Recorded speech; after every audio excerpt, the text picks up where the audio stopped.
சென்ற பதிவிலே நாம் இந்த 11வது கட்டளை என்பது அன்பு என்பதை பற்றி நாம் பார்த்தோம். பீலியோ அன்பு என்பது அது மாம்ச பிரகாரமான அன்பு. அகபோ என சொல்லக்கூடிய அன்போ அது கர்த்தருடைய தெய்வீக அன்பாக இருக்கிறது. 2 யோவான் 6வது வசனத்தின்படி கர்த்தருடைய கற்பனைகள் படி கீழ்ப்படுவது அன்பு என்று வேதம் போதிக்கிறது. அப்போ இன்றைக்கு நாம் எங்கே நின்று கொண்டிருக்கின்றோம்? கிறிஸ்துவுடைய அன்பாகிய தெய்வீக அன்பாகிய அகபோ என்ன சொல்லுகிற அன்புக்குள்ளே நாம் ஜீவித்துக் கொண்டிருக்கின்றோமா, அல்லது மாம்ச பிரகாரமாக அன்பாகிய பீலியோ என சொல்லக்கூடிய அன்பிலே ஜீவித்துக் கொண்டிருக்கின்றோமா? பாருங்கள், கர்த்தருடைய வார்த்தை ஒவ்வொரு காலத்திலும் ஜனங்கள் மத்தியிலே அது கடந்து செல்கிறது. யாரு ஏற்றுக்கொண்டாலும், யாரு விசுவாசிக்க போனாலும், யாரு கண்டுகொள்ளாமல் இருந்தாலும் கர்த்தருடைய வார்த்தை ஒவ்வொருத்தரையும் கடந்து சென்றாக வேண்டியதாக இருக்கிறது. அப்படியாகத்தான் ஆதியாமத்திலிருந்து இந்நாள் வரைக்கும் பாருங்கள், கர்த்தருடைய வார்த்தை ஒரு மனிதன் மூலியமாக தேவன் பூமியிலே வாழ்ந்து கொண்டிருக்கின்ற பிள்ளைகளுக்கு தேவன் தன் வார்த்தைகளை அப்பங்களாக ராபோஜனமாக தேவன் ஒவ்வொரு காலத்திலும் கர்த்தன் விலையேற பெற்ற ஜீவிக்கிற வார்த்தையை ஜனங்கள் மத்தியிலே ஒரு மனிதன் மூலியமாக தேவன் தன் ஆவியை ஊற்றப்பட்டு வார்த்தையை ஜனங்கள் மத்தியிலே அவர் பிரசங்கம் செய்து கொண்டிருக்கின்றார். அப்படியாக இந்த கடைசி நாட்களில் தேவன் அவர் தெய்வீக அன்பு, இந்த சபை ஸ்தாபனங்கள் கோட்பாடுகள் மனிதன் ஞானத்துக்குள்ள இந்த ஜனங்கள் முன்குறிக்கப்பட்ட வித்துக்கள் அங்கே அகப்பட்டு கொண்டிருக்கிறார்கள். அந்த அகப்பட்ட பிள்ளைகளை வெளியே கொண்டு வர வேண்டும் என்றால் கர்த்தர் மறுபடியுமாக பூமிக்கு இறங்கி வந்து மாம்ச சரத்தில் நின்று கொண்டு கர்த்தருடைய கிருபை அந்த முன்குறிக்கப்பட்ட பிள்ளைகளை தேவன் மீட்டுக்கொள்ள வேண்டும். எப்படியாக முதலாம் ஆதாமுக்குள் இருந்து மரணம் என்பது பூமிக்கு வந்ததோ, ஒரு மனிதனுக்குள் வந்ததோ, ஒரு பாவம் என்பது மனிதனுக்குள் வந்ததோ, இந்த பாவமான மனிதனை தேவன் திரும்பவும் ஏதேன் தோட்டத்துக்கு கொண்டு செல்ல வேண்டும் என்றால் அந்த மனிதனை தேவன் சுத்தப்படுத்தி தன் வார்த்தையினாலே அவனை எல்லா விதமான கரையும் நீக்கி போட்டு அவன் செய்த பாவத்துக்காக குற்றமற்ற மாசற்ற ரத்தமாகிய இனச்சேர்க்கையில பிறக்காத ஒரு குழந்தையை தேவன் பிறக்க வைத்து அந்த குழந்தையின் மூலியமாக, அதாவது கர்த்தராக இயேசு கிறிஸ்துவின் மூலியமாக தன் ஜீவன் ரத்தத்தையும் கொடுத்து பாவியான மனிதனை தேவனாக மனவாட்டியாக நியாயம் தீர்ப்பதற்காக தேவன் மீட்டுக் கொள்கின்ற பொழுது அந்த அன்பு தெய்வீக அன்பாக இருந்தது. ஆனால் கர்த்தர் கல்வாரி சிலுவையில் மரித்து உயிர் தெழுந்த பிறகு மறுபடியும் பாருங்கள், இந்த ஜனங்கள் முன்குறிக்கப்பட்ட பிள்ளைகள் இந்த சபை ஸ்தாபன கோட்பாடுக்குள்ள மறுபடியுமாக மாட்டிவிட்டார்கள். சபை ஸ்தாபனங்கள் கிறிஸ்துவை வெளிப்படுத்தாமல், சபை ஸ்தாபனங்கள் கர்த்தருடைய வார்த்தையை மறுதலித்து தான் மனிதன் மூலியமாக பெற்றுக்கொண்ட கோட்பாடுகளை கொண்டு வந்து சபைக்குள் வைத்து விட்டார்கள். அப்படி இருக்கிற அந்த காலகட்டத்திலே தேவன் மறுபடியுமாக தன் ஜனங்கள் மேலே 11வது கட்டளை ஆகிய தேவனின் தெய்வீக அன்பை மறுபடியுமாக இந்த கடைசி நாட்களில் தேவன் நம்மை மீது வைக்கின்றார். அவர் எப்படி இந்த பூமிக்கு வந்து தான் முன்குறிக்கப்பட்ட பிள்ளைகளை சபை ஸ்தாபன கோட்பாடுக்குள்ளிருந்து வெளியே எப்படி கொண்டு வருகிறார் என்பதை பற்றி நான் கொஞ்சம் வாசிக்கின்றேன். பாருங்கள், 11th commandment 11வது கட்டளை என்ற செய்தியில வருடம் நீங்கள் பார்ப்பீர் என்றால் மார்ச் மாதம் 2ஆம் தேதி 1960வது ஆண்டில் கொடுக்கப்பட்ட செய்தியில 3வது பக்கத்தில் 2வது பேராவில் 4வது பத்தியை நான் வாசிக்கின்றேன். இன்று இரவு இங்கு இருக்கிறவர்கள் அநேகர் அப்படியானால் வேதாகமத்தின் அந்த சிறிய வசனத்தை மாத்திரமே நீங்கள் வாசிக்கப் போகிறீர்களா, அவ்வளவுதானா என்று கூறலாம். ஓ, ஆனால் என் நண்பர்களே, வேதத்தின் இந்த சிறு வசனத்தில் உங்களை என்றும் நரகத்துக்கு பாத்திரராக ஆக்கினைக்கு உட்படுத்த போதுமானதாக இருக்கிறது. பாருங்கள், வேதத்தின் இந்த சிறு வசனத்தில் உங்களை என்றும் நரகத்திற்கு பாத்திரமாக ஆக்கணிக்கு உட்படுத்த போதுமானதாக இருக்கிறது. இந்த சிறிய வேத வசனத்தில் பேரில் நீங்கள் கொண்டிருக்கின்ற நோக்கமானது உங்கள் நித்திய ஜீவனை, நித்திய சேருமிடத்தை முத்தரிக்கின்றது. ஆகவே இப்பொழுது நாம் அந்த வேத வசனத்தின் பேரில் சிறிது நேரம் தியானிப்போமாக. பாருங்கள், ஒரு சிறு வசனம் தானே என்று நாம் அலட்சியமாக விட்டுவிடுகின்றோம். ஆனால் அந்த சிறு வசனம்தான் உங்களை நித்திய ஜீவனை இழக்க வைக்கின்றது. அந்த சிறு ஒரு வசனம்தான் உங்களை நித்திய ஜீவன் பெறாமல், அந்த வசனம் நீங்கள் தவறி அந்த வசனத்தை நீங்கள் கண்டு கொள்ளாமல் விட்டீர் என்றால், அந்த சிறு வசனமே உங்களை நித்திய ஜீவனை பெறாதபடிக்கு இழக்க வைத்து விடுகிறது. உதாரணமாக நீங்கள் பாருங்கள், ஆதாமும் ஏவாளும் 200-300 பாவம் செய்யவில்லை. ஒரே ஒரு பாவம், கர்த்தருடைய வார்த்தையை மறுதலித்து கர்த்தருடைய வார்த்தைக்கு பதிலாக மிருகத்தின் வார்த்தையை கேட்டார்கள். பாருங்கள், அவன் கர்த்தருடைய வார்த்தையை கொஞ்சம் மாற்றி போதித்தான், நித்திய ஜீவனை இழந்து விட்டார்கள். கர்த்தருடைய வார்த்தைக்கு பதிலாக அவர்கள் பிசாசின் வார்த்தைக்கு செவி கொடுப்பதனாலே பாருங்கள் நித்திய ஜீவனை இழந்து விட்டார்கள். அப்ப இன்றைக்கும் அதே தேவன்தான், நேற்றும் இன்றும் என்று மாறாதவர். ஆதாம் எப்படி ஒரே ஒரு பாவத்தின் நிமித்தமாக நித்திய ஜீவன் இழந்தார்களோ, அதே தேவன் தான் இன்றைக்கு இந்த கடைசி நாட்களிலுமே எந்த காலத்திலும் பாருங்கள், ஒரு வார்த்தை நாம் தவறுகின்ற பொழுது நித்திய ஜீவனை இழந்து விடுவோம். அன்பு சகோதர சகோதரிகளே, பலியை காட்டிலும் கீழ்ப்படுவதிலும் மேல் என்று தேவன் சொல்கிறார். நீங்கள் 1000, 2000, 3000 கோடிகள் செலவு பண்ணி ஆலயம் கட்டுவதோ, ஏழை மக்களுக்கு உதவி செய்வதோ, பசியார்களுக்கு சாப்பாடு போடுவதோ, நல்லது பண்ணுவதோ, நீதிமானாக வாழ்வதோ, உங்கள் சம்பாதிக்கிற பாகத்தை முழுவதுமாக நீங்கள் சபைக்கு கொடுப்பதோ, அல்லது உங்கள் சொத்து சுகங்களை நீங்கள் தியானம் செய்வதனாலேயோ நித்திய ஜீவனை பெற்றுக்கொள்ள முடியாது. என் வசனத்தின்படி கீழ்ப்படுகின்ற பொழுது, என் வார்த்தைகளை நீங்கள் ஆராய்ந்து பார்க்கின்ற பொழுது, பேதுரு போல் நீங்கள் தனிப்பட்ட நபராக இன்றைக்கு மாம்சத்தில் வெளிப்பட்ட தேவன் யார் என்று கண்டு கொள்கின்ற பொழுது, உலகத் தோற்றத்துக்கு முன்பாகவே கர்த்தருடைய ஜீவபுஸ்திலே, ஆட்டுக்குட்டி ஜீவபுஸ்திலே யாருடைய பெயர் எழுதப்பட்டதோ, தேவன் யாரை உலகத் தோற்றத்துக்கு முன் குறித்தாரோ அந்த பிள்ளைகளுக்கு மாத்திரமே நித்திய ஜீவன் என்று வேதம் சொல்லுகிறது. அப்ப நித்திய ஜீவன் எங்கே இருக்கிறது? தேவன் வார்த்தையிலே வைத்திருக்கின்றார். இந்த வார்த்தை தான் உங்களை நித்திய ஜீவனுக்கு கொண்டு செல்கின்றது. பாருங்கள், நான் வாசிக்கின்றேன். 11வது கட்டளையிலே 4வது, அதாவது 3வது பத்தியிலே 3வது பேராலே கடைசி பத்தியை நான் வாசிக்கின்றேன். பிறகு 4வது பத்தியும் தொடர்ந்து வாசிக்கின்றேன். அன்பு நாம் கொண்டிருக்கின்ற சட்டத்தின்படியான பிரமாணங்களை சார்ந்தது இல்லை. பாருங்கள், அன்பு என்பது சட்டத்தின்படியான பிரமாணங்களை சார்ந்தது இல்லை. ஏற்கனவே போன பதிவிலே பார்த்தோம், அன்பு ஆனது நியாய பிரமாணத்தை பரிபூர்ணமாக்குகிறது. உங்க அன்பு உங்களுக்குள் இருந்தால் பாருங்கள், நீங்கள் பரிபூர்ணம் அடைகிறீர்கள்.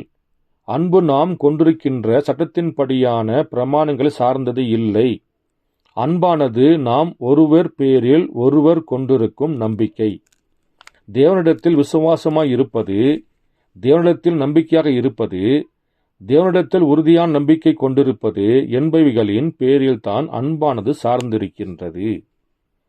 அப்ப நீங்கள் தேவன் பேர்ல எப்படி நம்பிக்கை வைப்பீங்கோ? தேவன் பேர்ல எப்படி விசுவாசமாய் இருப்பீங்கோ? தேவன் பேர்ல எப்படி உறுதியாக இருப்பீங்கோ? கர்த்தருடைய வார்த்தைகள் நீங்கள் ஆராய்ந்து பார்க்கின்ற பொழுதுதான், அந்த ஒவ்வொரு வார்த்தைக்கும் நீங்கள் கீழ்ப்படுகின்ற பொழுதுதான் அது கர்த்தர் மேலே நீங்கள் வைத்திருக்கிற அன்பை வெளிப்படுத்தி காண்பிக்கின்றது. கர்த்தர் மீது நீங்கள் வைக்கின்ற விசுவாசத்தை அது வெளியே காண்பிக்கின்றது. அப்ப கர்த்தருடைய கற்பனைப்படி நீங்கள் நடந்து கொள்வது அன்பு என்று தேவன் சொல்லுகிறார். அப்போ நாம் அந்த கற்பனையின்படி கீழ்ப்படியாமல் இருப்போம் என்றால் பாருங்கள், நம்மளுக்குள்ள அந்த தேவனின் அன்பு இல்லவே இல்லை. அப்ப தேவனின் அன்பு நம்மளுக்குள் இருக்கும் என்றால் முதலில் நம்மளை வார்த்தைக்கு அழைத்து வரும், வார்த்தைக்குத்தான் நம்மளை வெளிப்படுத்தும். அப்ப இன்றைக்கு கர்த்தருடைய ஆவி நம்மளுக்குள் பரிசுத்த ஆவியாக வருகின்ற பொழுது, அந்த பரிசுத்த ஆவி உங்களுக்குள் இருந்தால் அவர் என்ன செய்வார்? அந்த பசுத்தாவி நாம் பெற்றிருப்போம் என்றால் அந்த பசுத்தாவி நம்மளை எப்படி வழிநடத்தும்? பாருங்கள், நான் வேதத்திலிருந்து ஒரு வசனத்தை வாசிக்கின்றேன். யோவான் 16ஆம் அதிகாரம் 13ஆம் வசனத்தை நான் வாசிக்கின்றேன். சத்திய ஆவியாகி அவர் வரும்போது சகல சத்தியத்திற்குள்ளும் உங்களை வழிநடத்துவார். அவர் தம்முடைய சுயமாய் பேசாமல் தாம் கேள்விப்பட்ட யாவைகளையும் சொல்லி வரப்போகிற காரியங்களை உங்களுக்கு அறிவிப்பார். அவர் என்னுடையதில் எடுத்து உங்களுக்கு அறிவிப்பதனால் என்னை மகிமைப்படுத்துவார். பாருங்கள், எப்படிப்பட்ட ஒரு காரியம். அப்ப இன்றைக்கு இந்த பசுத்தாவியாக தேவன் நமக்குள் வாசம் செய்வார் என்றால் அவர் என்ன செய்வார்? சகல சத்தியத்துக்குள்ளும் சகல வார்த்தைக்குள்ளும் ஆதி ஆமத்திலிருந்து வெளிப்படுத்தல் வரைக்கும் தேவன் சொல்லப்பட்ட அனைத்து வார்த்தைகளுக்கும் தேவன் நம்மளை வழிநடத்தி மறந்து போன காரியங்களும் ரகசியங்களை வெளிப்படுத்தி தேவன் நம்மளை வரப்போகிற காரியங்களை உங்களுக்கு அறிவிப்பார். அதுதான் பசுத்தாவி. குதிப்பதோ, கத்துவதோ, அன்னை பாஷை பேசுவதோ ஆவிக்குரிய வரங்கள் ஒரு லிஸ்ட்ல சென்றுவிடும். பசுத்தாவி என்பது அது தேவனுடைய ஆவி. அப்ப தேவனுடைய ஆவி உங்களுக்குள் இருந்தால் அந்த ஆவி உங்களை தேவனை போல மாற்றும், தேவனை போல தாழ்மையாக்கும், தேவனை போல பாருங்கள் அது பெருமை கொள்ளாது. தேவனை போல தெய்வீக அன்பு உங்களுக்குள்ள வர வேண்டும். அதுதான் பசுத்தாவியுடைய கிரியைகளாக இருக்கிறது. ஆனால் இன்றைக்கு சபை ஸ்தாபனங்கள் பசுத்தாவி என்பது என்ன? அது சபை காலத்தில் கொடுக்கப்பட்ட அனைட்டிங்காக, ஒரு அன்னை பாஷையாக, வியாக்கானம் பண்ணுகிற வரமாக, அது ஆவிக்குரிய 9 வரங்களின் வழியாக அது வந்தது. ஆனால் பசுத்தாவி என்பது உங்களுக்குள் வந்தால் உங்களை சத்தியத்துக்குத்தான் வழி நடத்தும், வார்த்தைக்கு கீழ்ப்படைய வைக்கும்.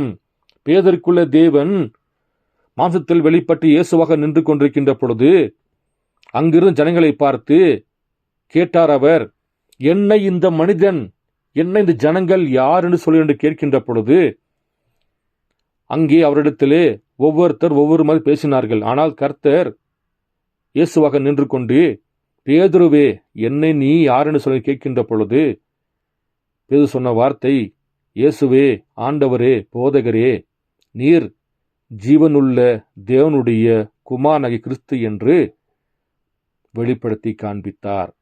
அப்பொழுது இயேசு பேதுருவை பார்த்து, மாம்சமும் இரத்தமும் இதை உனக்கு வெளிப்படுத்தவில்லை, உன் சபை ஸ்தாபன கோட்பாடுகள் உன்னை வெளிப்படுத்தவில்லை, பரலோகத்திற்கு என் பசுத்தாவியாக தேவன் தான் உனக்குள் வாசம் செய்து நான் யார் என்பதை உனக்கு வெளிப்படுத்தி காண்பித்தார்.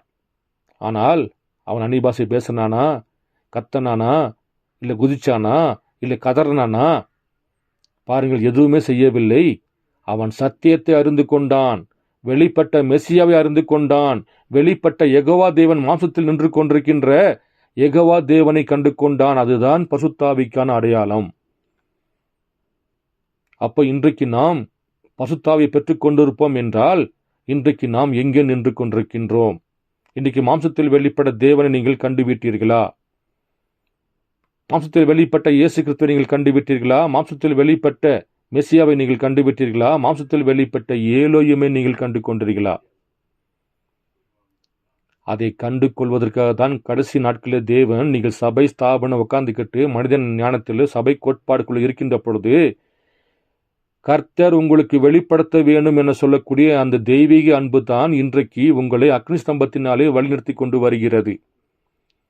நீங்கள் மரணத்துக்குள் செல்லாதபடிக்கு தேவன் முதல் வரிகளை எப்படி தேவன் தன் ஜீவனை கொடுத்து பாவியாக்கிற நம்மளை நித்திய ஜீவனை பெறுவதற்காக அவர் தேவனாக இருந்தவர் மனிதனாக மாறி மனிதனாக இருக்கிற நம்மளை தேவனாக மாற்றுவதற்காக அவர் எப்படி வார்த்தையாக வெளிப்பட்டாரோ, தேவன் மரித்து உயிர் தெழுந்த பிறகு அவர் புரஜாதிக்குள்ளே வருகின்ற பொழுது 7 சபை காலமாக வருகின்ற பொழுது இந்த சபை ஸ்தாபனங்கள் கர்த்தரால் முன்குறிக்கப்பட்ட வித்துக்களை தனக்குள்ளே அடைத்து வைத்து கொண்டது. அந்த முன்குறிக்கப்பட்ட பிள்ளைகளை சபை ஸ்தாபன கோட்பாடுக்குள்ளே வழிநடத்தி கொண்டு இருப்பதனாலே மறுபடியுமாக இந்த தெய்வீக அன்பு ஆகிய கர்த்தருடைய அகோபோ அன்பு மறுபடியுமாக கடைசி நாட்களிலே மாம்சத்த ரூபத்தில் வெளிப்பட்டு தன்னுடைய முன்குறிக்கப்பட்ட பிள்ளைகளை மீட்டுக் கொள்வதற்காக மறுபடியுமாக பாருங்கள், தேவன் அந்த தெய்வீக அன்பாகிய அகோபோ அன்போடு மறுபடியுமாக மாம்சத்தில் வெளிப்பட்டு நின்று கொண்டிருக்கின்றார். ஜனங்கள் அவரை கண்டு கொள்ளவில்லை.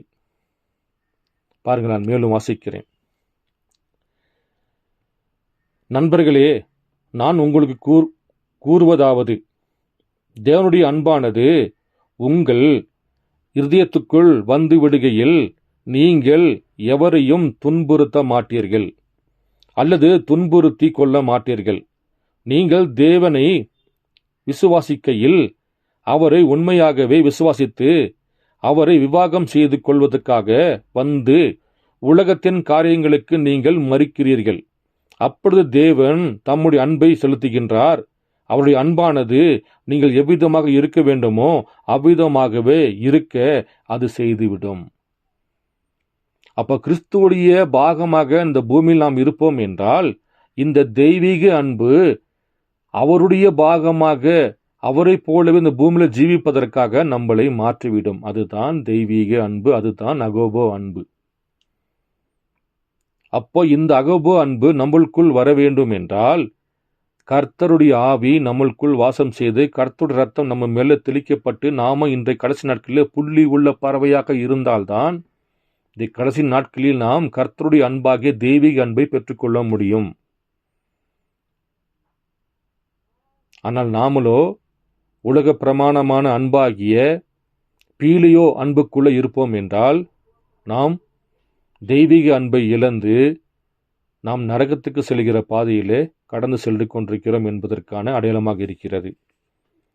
அவர்கள் மேல் வாசிக்கிற அன்பை குறித்ததான என்னுடைய சில அனுபவங்களை குறித்து ஒரு தனிப்பட்ட சாட்சி நான் உங்களுக்கு கூற விரும்புகிறேன்.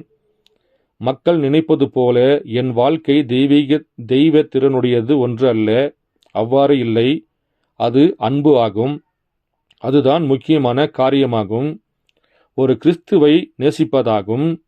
அப்படி செய்யலாம் என்று கூறுவதல்ல, ஆனால் உங்கள் இருதயத்திலிருந்து அவரை அன்பு கூறுதல். பாருங்கள், நம்முடைய இருதயத்திலிருந்து தேவன் எப்படி செம்மறியாடாக அவர் பூமிக்கு வெளிப்பட்டாரோ அவருடைய பாகமாகிய நாமளும் இன்றைக்கு அவருடைய செம்மறியாடாக இருக்க வேண்டும். அந்த செம்மறியாடோட தன்மைகள் நம்மளுக்குள்ள இருக்க வேண்டும். அந்த புறாவின் தன்மைகள் நம்மளுக்குள்ள இருக்க வேண்டும். அந்த கழுகினுடைய தன்மைகள் நம்மளுக்குள்ள இருந்தால்தான் நாம் இன்றைக்கு அவர் நமக்குள்ள இருக்கிறார் என்பதற்கான அடையாளம்.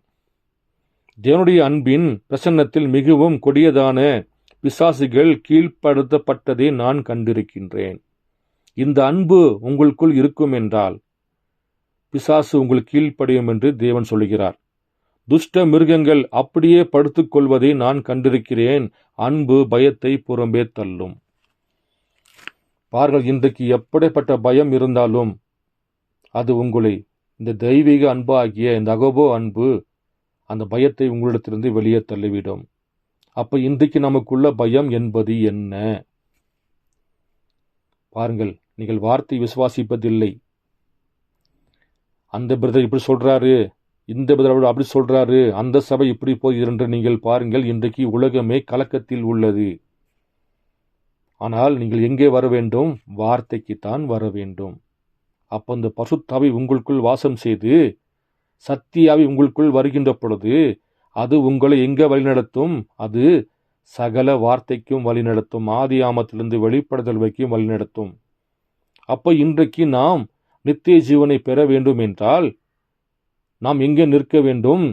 பேதுருவை போல கர்த்தர் நமக்குள் வாசம் செய்து இன்றைக்கு இயேசு கிறிஸ்து ஒருவர் வரவேன்னு சொன்னாரு, வந்தாரா இல்லையா என்பதை உங்களுக்கு வெளிப்படுத்தி காண்பிப்பதுதான் பசுத்தாவி.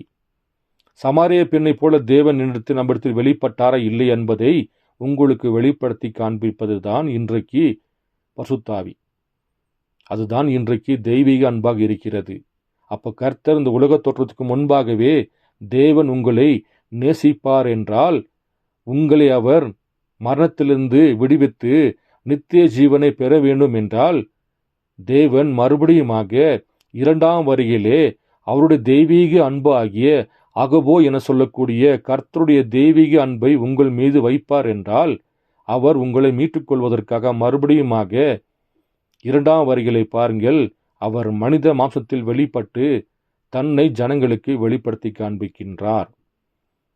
அப்படி என்றால் இன்றைக்கு நாம் பேதுரு போல பூமியில இருப்போம் என்றால், அந்த அகபோ அன்பு எண்ணக்கூடிய தெய்வீக அன்பு நம்மளுக்குள்ள இருக்கும் என்றால், இன்றைக்கு மாம்சத்தில் வெளிப்பட்ட தேவனை நாம் கண்டிருக்க வேண்டும்.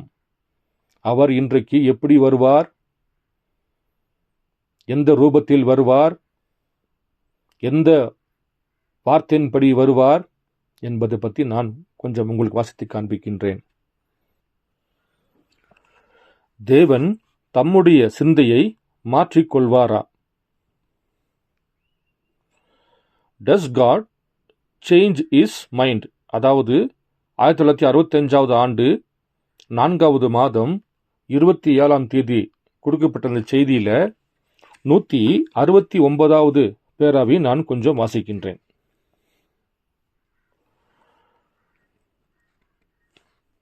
இப்போது இயேசு 3 நாமங்களில் வந்தார். மனுஷகுமாரன், அவர் ஒரு தீர்க்கதரிசியாக இருந்தார். தேவனுடைய குமாரன், அது சபையின் காலங்கள் தோறும் சென்றது.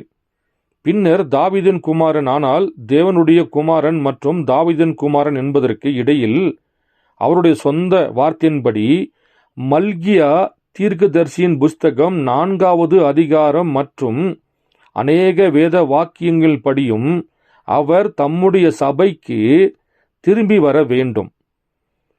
பாருங்கள், தேவன் எப்பொழுதுமே தன்னை ஒரு தீர்க்கதரிசியாகத்தான் ஜனங்கள் மத்தியிலே வெளிப்படுகின்றார். சபை காலங்களில் அவர் தேவனுடைய குமாரனாக வெளிப்படுகின்றார். ஆனால் இந்த கடைசி நாட்களிலே மல்கியா 4ஆம் அதிகாரத்தின் பிரகாரம் அவர் ஒரு தீர்க்கதரிசியாக வருவதாக நமக்கு வாக்குத்தத்தம் செய்திருக்கின்றார். அப்படி என்றால் இந்த மல்கியா 4வது அதிகாரத்தின்படி இந்த பூமியிலே புறஜாதிக்குள்ளே இருந்து தெரிந்து கொள்ளப்பட்ட ஒரே ஒரு புறஜாதி தீர்க்கதரிசி வில்லியம் மரியன் பிரன்னாமாக இருக்கிறார். மற்ற தீர்க்கதரிசிகள் பாருங்கள், ஆதியாமத்திலிருந்து வெளிப்படுதல் வரைக்கும் நீங்கள் பார்ப்பீர் என்றால் அனைவருமே 12 கோத்திரத்துக்குள்ளிருந்து நியமிக்கப்பட்ட தீர்க்கதரிசிகள் தான் இருந்தார்கள். ஆனால் புறஜாதிக்குள்ளே மணவாட்டி இருப்பதனாலே, அந்த புறஜாதிக்குள்ள மணவாட்டி மாம்சத்தில் இருப்பதனாலே தேவன் புறஜாதிக்குள்ளே இருந்து ஒரு மணவாளனை தெரிந்து கொண்டு அந்த புறஜாதிக்குள்ளேயே தேவன் மாம்சத்தில் வெளிப்பட்ட ஒரு தீர்க்கதரிசியை தேவன் தெரிந்து கொள்கின்றார். அந்த தீர்க்கதரிசி மெஸ்ஸியாவாக இருப்பார் என்று இந்த வெளியேறப்பெற்ற செய்தி நம்மளுக்கு போதிக்கின்றது. அப்போ இன்றைக்கு இந்த மல்கியா 4ஆம் அதிகாரத்தின் பிரகாரம் நம் மத்தியிலே வெளிப்பட்ட லவோதிக்க சபையின் தூதனாகத்தான் வில்லியம் மரியன் பிரன்னாமாக தேவன் கதவை தட்டினார். எதற்காக? உங்களிடத்திலே அவர் அகபோ அன்புன்னு சொல்லக்கூடிய தெய்வீக அன்பை உங்களிடத்தில் வெளிப்பட்டு சபை ஸ்தாபன கோட்பாடுக்குள்ள வாழ்ந்து கொண்டிருக்கிற நம்மளை, நரகத்துக்கு சென்று கொண்டிருக்கின்ற நம்மளை தேவன் அவருடைய வார்த்தையாகிய அப்பமாகிய அந்த வெளியேறப்பட்ட நித்திய ஜீவன் தருகிற வார்த்தை நம்மளுக்கு தருவதற்காகத்தான் தேவன் லவோதிக்க சபையை தட்டினார். அவர் எப்படி வந்திருக்கின்றார்? மல்கியா 4ஆம் அதிகாரத்தின் பிரகாரம் ஒரு தீர்க்கதரிசியாக. நான் மேலும் வாசிக்கிறேன். மல்கியா தீர்க்கதரிசியின் புஸ்தகம் 4வது அதிகாரம் மற்றும் அநேக வேத வாக்கியங்கள் படியும் அவர் தம்முடைய சபைக்கு திரும்பி வர வேண்டும். மாம்ச ரூபத்தில் ஜனங்களுக்குள் ஒரு மனித சரீரத்தில் ஒரு தீர்க்கதரிசியாக இருக்க வேண்டிய வழியில் வர வேண்டும். பாருங்கள், தேவன் 2ஆம் வருகையிலே இந்த பசுத்தாவியாகிய கர்த்தராக இயேசு கிறிஸ்து மறுபடியுமாக இந்த பூமியில வருகின்ற பொழுது அவர் எப்படி வருகின்றார்? ஒரு தீர்க்கதரிசியாக வருகின்றார். ஒரு மனித ரூபத்தில், மனித மாம்ச சரித்திரத்தில் ஜனங்களுக்குள்ளே, சபைக்குள்ளே தேவன் ஒரு தீர்க்கதரிசியாக, ஒரு மனிதனாக வருகின்றார். அப்படி அவர் வருகின்ற பொழுது முதல் வரிகளை எப்படியாக தேவன் ஒரு மனிதனாக வருகின்ற பொழுது அவராலே முன்குறிக்கப்பட்ட பிள்ளைகளாகிய பேதுருவிடத்தில் வருகின்ற பொழுது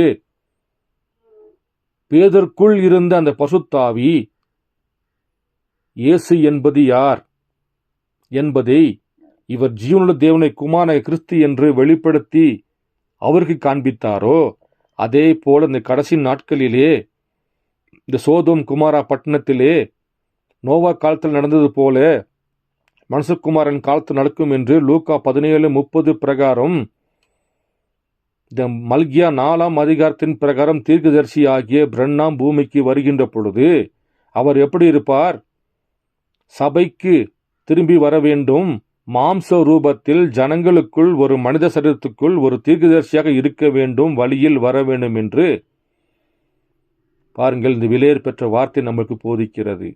அப்படி என்றால் இன்றைக்கு இந்த வேத வார்த்தையின் பிரகாரம் வெளிப்பட்டவர் ஒரே ஒருவர் தான். அது புருஷாதிக்குள்ளே இருந்து தெரிந்து கொள்ளப்பட்ட புருஷாதி தீர்க்கதரிசி ஆகிய வில்லியன் மரியன் பிரண்ணாமாக நின்று கொண்டிருக்கின்றார்.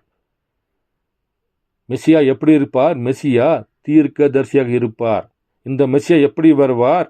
மல்கியா 4ஆம் அதிகாரத்தின் பிரகாரம் லவோதிகா சபையின் தூதனாக தேவன் முதலாம் வரிகளை வந்த எப்படி எளிமையாக வந்தாரோ அதே போல 2ஆம் வரிகளையும் பாருங்கள். இந்த வெளிப்படுதல் புஸ்தகம் 3ஆம் அதிகாரம் 20ஆம் வசனத்தின்படி கர்த்தராகிய இயேசு கிறிஸ்து பிரண்ணாமாக தீர்க்கதரிசியாக மாம்ச ரூபத்தில் ஜனங்கள் மத்தியிலே நடமாடக்கூடிய ஒரு மனிதனாக நின்று கொண்டிருக்கின்றார். உலக தோற்றத்துக்கு முன்பாக தேவன் யாரை முன்குறித்தாரோ அந்த பிள்ளைகளுக்குள்ள தேவன் இந்த தெய்வீக அன்பு ஆகிய இந்த அகோபோ என சொல்லக்கூடிய அன்பினாலே தேவன் அவர்களை மீட்டுக் கொள்கின்றார். அப்ப இன்றைக்கு நாம் எங்கே நின்று கொண்டிருக்கின்றோம்?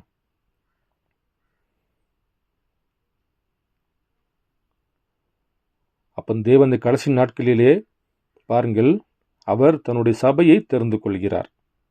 எப்படி தெரிந்து கொள்கிறார் என்பதை பற்றி நான் கொஞ்சம் வாசிக்கிறேன் பாருங்கள். அதே செய்திதான், தேவன் தம்முடைய சிந்தையை மாற்றிக்கொள்வாரா? Does God change his mind? 1965ஆவது ஆண்டு 4வது மாதம் 27ஆம் தேதியில் கொடுக்கப்பட்ட செய்தியில 122வது பேராவை நான் வாசிக்கிறேன். நான் உங்களுக்கு சொல்லுகிறேன், ஒரு சபை இருக்கிறது, அங்கே மாய்மாலம் ஒன்றும் இருக்காது. அதுதான் கர்த்தராகிய இயேசு கிறிஸ்துவின் சபையாகும். அது பரிசுத்த ஆவியினால் அபிஷேகம் பண்ணப்பட்டுள்ளது. நீங்கள் கட்டாயத்தின் பேரில் அங்கு இருக்க மாட்டீர்கள். நீங்கள் அதிலே பிறந்துள்ளீர்கள். பரிசுத்த ஆவியினால் நீங்கள் அங்கு அனுப்பப்பட்டுள்ளீர்கள். அப்போ இயேசு கிறிஸ்து முதல் வரிகளை வருகின்ற பொழுது அந்த தெய்வீக அன்பு ஆகிய அகபு அன்பு பேதுரு மேலே தேவன் வைக்கின்றார். அப்போ நரகத்துக்கு சென்று கொண்டிருந்த பேதுருவை உலக தோற்றத்துக்கு முன்பாக தேவன் அகபோ என சொல்லக்கூடிய அந்த அன்பு தேவன் பேதுரு மேலே வைத்திருப்பதனாலே இந்த பரிசுத்தாவியாகிய தேவன் பேதருக்குள்ளே வாசம் செய்து மாம்சத்தில் வெளிப்பட்ட இயேசுவாகிய அன்றைக்கு வெளிப்பட்ட வார்த்தையாகிய சாதாரண மனிதனாக நின்று கொண்டிருந்த அந்த மனிதனை, அந்த போதகரை, பேதருக்குள் வாசம் செய்த அந்த தெய்வீக அன்பாகிய அகபோ அன்பு அவரை கிறிஸ்து என்று அவருக்கு வெளிப்படுத்தி காண்பிக்கிறது. அதே தேவன் தான் நேற்றும் இன்றும் என்றும் மாறாதவராக மறுபடியும் 2வது வருகையிலே மாம்ச சரீரத்தில் வெளிப்பட்டு வருகின்ற பொழுது முதல்வர்களை எப்படியாக, பேதுருவே, நீ பெற்றுக்கொண்ட இந்த வெளிப்பாட்டின் மேலே என் சபை கட்டுவேன். உலகமெல்லாம் என்னை பார்த்து பெயல்செபூல் சொல்லுகிறது. உலகமெல்லாம் என்னை பார்த்து விபச்சார பையன் சொல்லுகிறது. உலகம் என்னை பார்த்து போஜன பிரியன் சொல்லுகிறது. ஆனால் என் அன்பு உன் மீது வைத்தேன். நான் உன்னை முன்குறித்தேன். ஆனால் பிதாவின் ஆவி உனக்குள் ஊற்றப்பட்டு அந்த ஆவிதான் இந்த மாம்சத்தில் வெளிப்பட்ட இயேசுவை கிறிஸ்து என்று வெளிப்படுத்தி காண்பிக்கின்றது. அதுதான் உண்மையான அன்பு, தேவன் பேதுரு மேல் வைத்திருக்கிற அகபோ என சொல்லக்கூடிய தெய்வீக அன்பு. அவர் தன்னுடைய உலகத் தோற்றத்துக்கு முன்பாகவே பேதுருவை முன்குறித்திருந்தார். உலகத் தோற்றத்துக்கு முன்பாக சமாரிய பெண்ணை முன்குறித்திருந்தார். உலக தோற்றத்துக்கு முன்பாகவே தேவன் நாத்தான் வேலை முன்குறித்திருந்தார்.